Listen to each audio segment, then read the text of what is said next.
hear the last bit of it.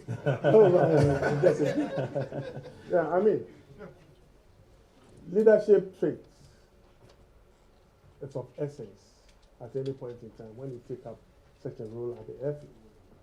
It may interest you to know that I've demonstrated one of them, and that is what we call contingency or situational leadership.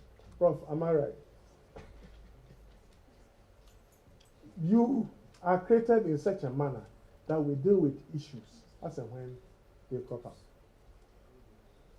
At the time that football needed leadership, when most men were running helter-skelter, Palmer stood for football. At that time, I never thought I was doing this to chart the path for my presidential slot. I did it out of emotions. And what motivated me to do that was the fact that for well over 15 years, Kweku, apart from football. So if football is dissolved, I'm finished. So remember, in one of my interviews on Asempa, I said I had carried my CV along. So I needed a new vocation to myself. I wasn't joking, but I wanted to make a bold statement. And the bold statement was that all my investments were in football. I have not divested my investment in any way. So that situational leadership, contingency leadership is enough to assure you, Amilanti, that this guy is capable.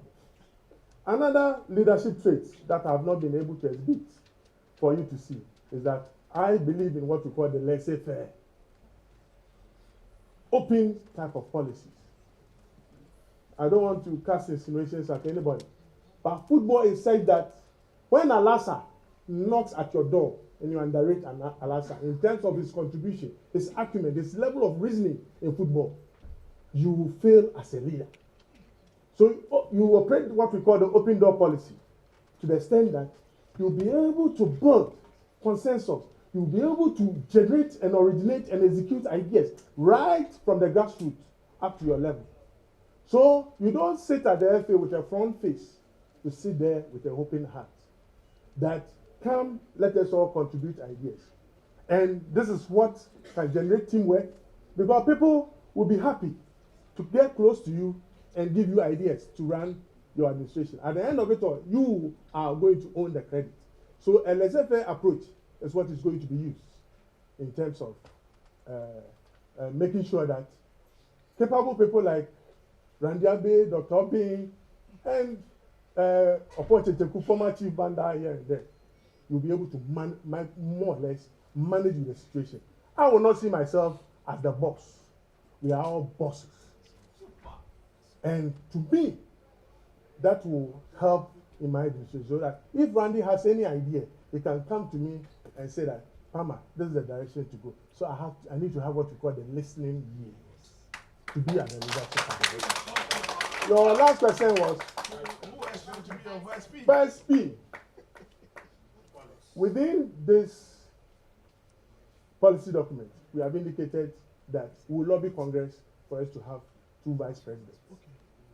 Within the Francophone countries, even Niger, that is of a smaller unit, they have 2 vice presidents. The reason being that you need somebody who will concentrate on the administrative aspect and the finance aspect of the FA. They also need another person who will concentrate on the operational aspect or the competition aspect of the FA. So these 2 vice presidents that we will advocate will have this. I don't have anybody in a straitjacket form, but when we go and meet as executive council members and certain traits and qualities are being espoused, whoever has those qualities, you will find yourself in that particular situation. Before the qualities, you may have your criteria. Maybe 1 or 2 signifies that you need to it's not me. Because, I mean, the criteria for the selection criteria has changed. Okay. You are going to vote for the vice president. So it's not about me. Okay. It moves more or less to the council decision. Are you getting it? So the council will decide as to who should be the true vice. Good to know. But the only thing is that at that material moment, competency will be key in the selection process. I know.